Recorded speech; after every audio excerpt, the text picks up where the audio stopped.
Mes chers amis, bonjour. Nous allons maintenant découvrir un enseignement du Admour Azaken, extrait du Torah Or, sur la paracha de Vayigash. Nous assistons à une rencontre, j'allais dire presque au sommet, entre Yehuda et Yosef, deux grandes personnalités qui s'affrontent.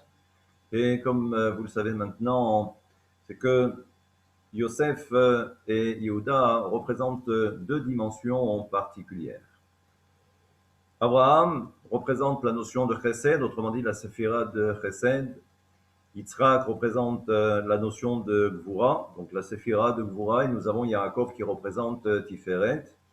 Et selon la mystique, nous savons que Yosef représente la notion de Yesod. Le Yesod, c'est le fondement, c'est la Brit Mila.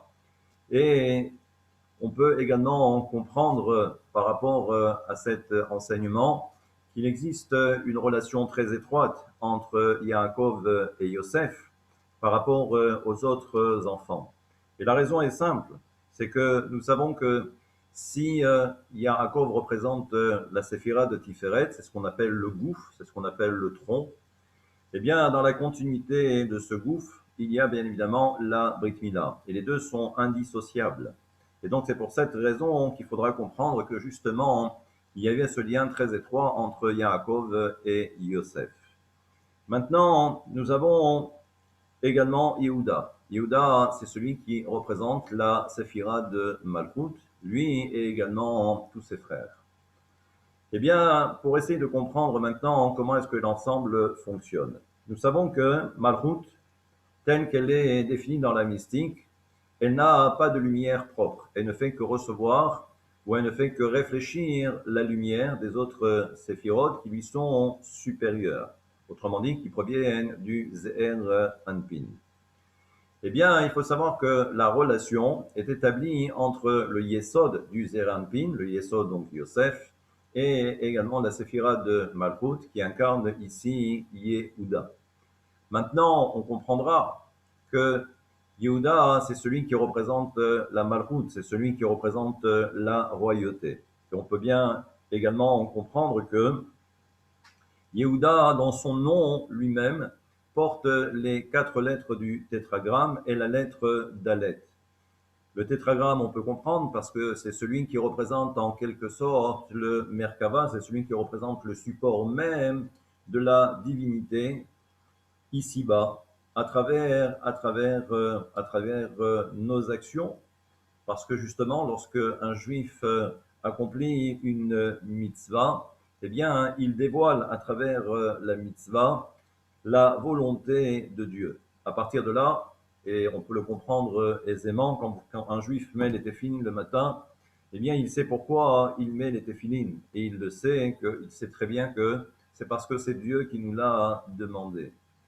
Maintenant, la lettre Dalet, Dalet en hébreu, la signification c'est Milachon Dalut. Dalut c'est la pauvreté. La pauvreté est parce que la séphira de Malchut, comme je l'ai dit précédemment, n'a pas de lumière propre, elle ne fait que recevoir. Et elle reçoit, encore une fois, de la séphira de Yesod.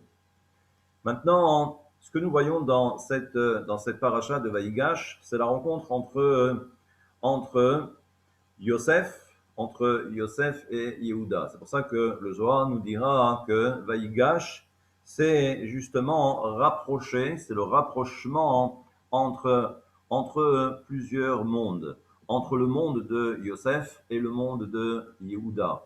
La séphira de Yesod et également la séphira de Malchut. Maintenant, toute la question est de savoir, puisque apparemment donc il y a cette confrontation. Et oui, là aussi, petite parenthèse, petite digression, c'est ce que l'on verra dans la Haftara de cette semaine, où l'on verra que par la suite, il y aura une parfaite unité entre Yosef et Yehuda. D'ailleurs, il ne peut pas en être autrement, c'est que si la séphira de Malchut ne reçoit pas sa lumière, alors à ce moment-là, on peut comprendre que, enseignement que l'on peut retrouver dans le Sha'arei Ora, le Rav Jakatilia, où il précise, rappelez-vous cette fameuse paracha où lorsque Yosef a été jeté dans le puits, eh bien on nous dit qu'il n'y avait pas d'eau.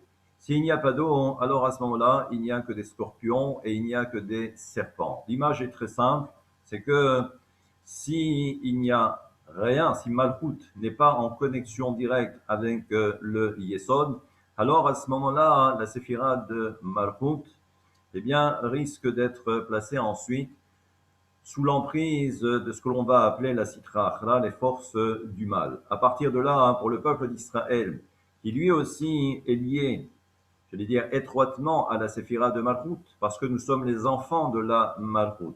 S'il n'y a pas ce lien qui est établi, si le peuple juif n'est pas capable de dévoiler justement la royauté divine ici-bas, parce qu'on ne respecte pas la volonté de Dieu, alors la Séphira de Malchut ne pourra recevoir aucune lumière, et ce sont les forces du mal qui s'en chargeront. À partir de là, on peut comprendre que tout ira très mal pour le peuple d'Israël. Donc on comprend que obligatoirement il doit y avoir cette connexion entre Malchut et Yesod. Maintenant, ce que le Admour Azaken va essayer de mettre en évidence, c'est que, rappelez-vous, au niveau du Mishkan, le Mishkan et plus tard le Beth Hamikdash. Je rappelle, pour bien comprendre un petit peu, de toutes les façons, le Beth Hamikdash et le Mishkan représentent la Séphira de Malchut, pour que vous compreniez mieux. La séphira de Malchut, donc d'abord, c'est le Mishkan. C'est le Mishkan. Et là, lorsqu'on regarde un petit peu la construction du Mishkan, on comprend que là, on a respecté l'ordre au niveau des quatre, du moins des trois premiers règnes, ce que l'on appelle le domaine, ce qu'on appelle le minéral, ensuite le végétal et ensuite l'animal. Et bien évidemment, celui qui est au-dessus de tout cela, c'est l'homme, c'est celui que l'on appelle le Médaber. Quand vous regardez un petit peu la construction du Mishkan, vous voyez que l'on a respecté l'ordre. Tout d'abord, en bas, donc, il y a la terre. Ensuite, il y a ce qu'on appelle le bois de Hérez. Donc, c'était toute l'ossature du Mishkan. Et au-dessus, il y avait des tentures pour recouvrir le tout, le Mishkan, donc la fameuse tente, eh bien, c'était avec des pots. On comprend donc la terre, le bois, donc le végétal, et nous avons l'animal. Ce que nous fait remarquer le Hadmon Razaken, c'est que le Beth Amikdash, qui lui également représente et symbolise toujours la Séphira de Malchut, parce qu'encore une fois, comme vous l'avez bien compris, tout le but, c'est justement de dévoiler Dieu ici-bas. C'est pour ça que dans la Chassidoute, on appellera ça, pour le Mishkan, ce qu'on appelle Dirat Harai, c'était une construction provisoire, on peut le comprendre, et ensuite ça a été une construction en dur.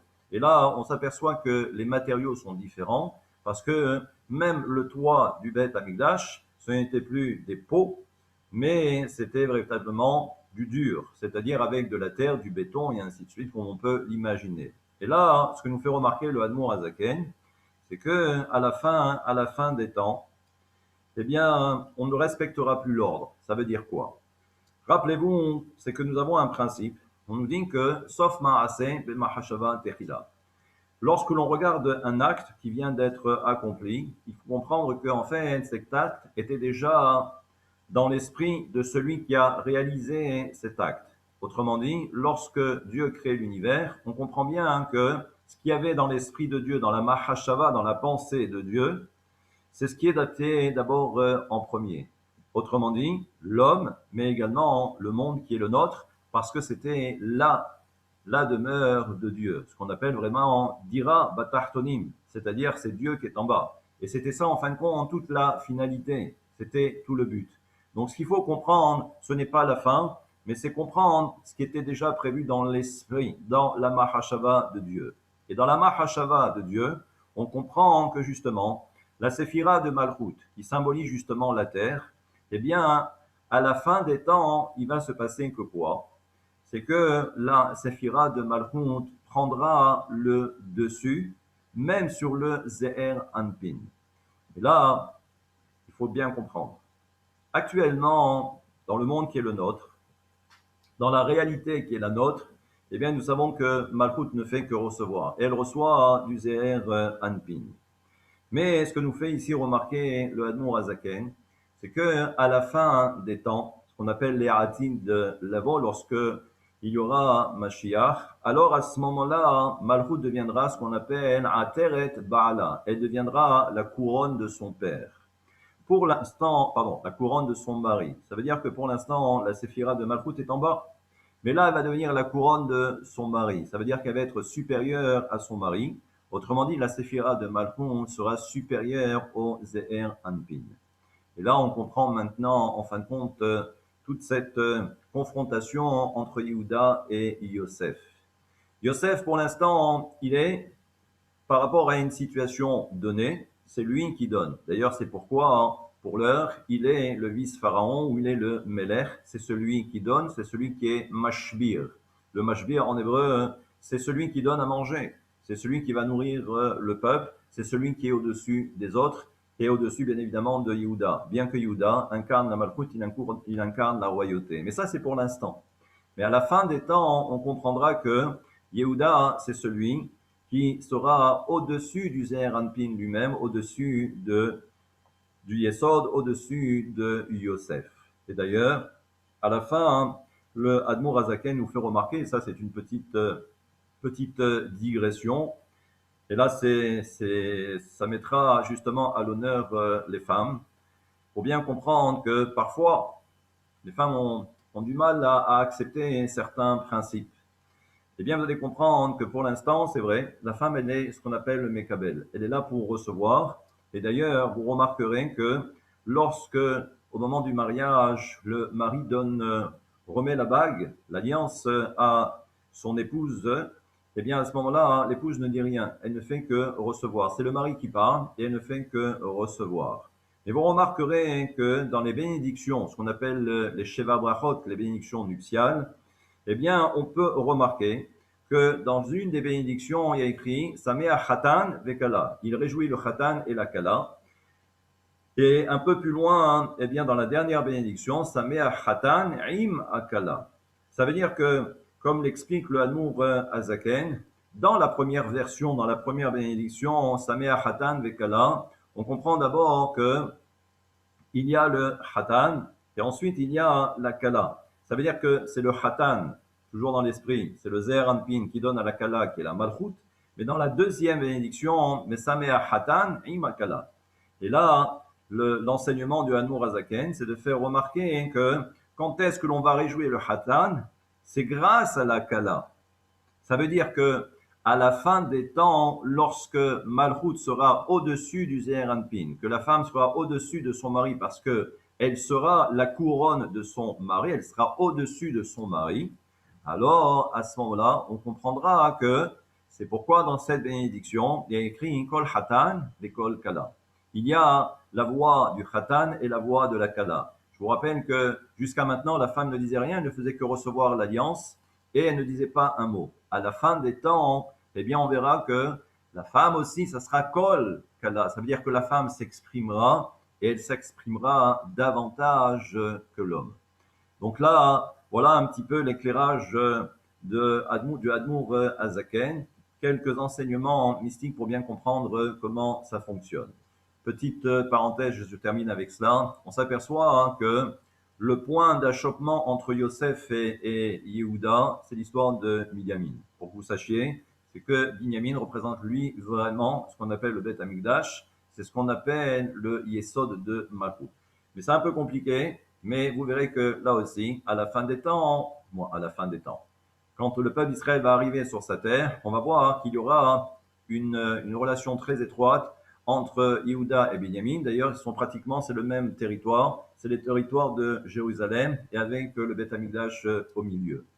Eh bien, tout ça, c'est la séphira de Malchut et Binyamin, c'est le Yesod. Tout en sachant qu'il y a le Yesod de Malchut et il y a le Yesod du Zeher Anpin. Donc, on voit que tout est lié et que grâce à la mystique, ça nous permet justement de comprendre un peu mieux toutes ces parachiotes. À la prochaine et Shabbat Shalom.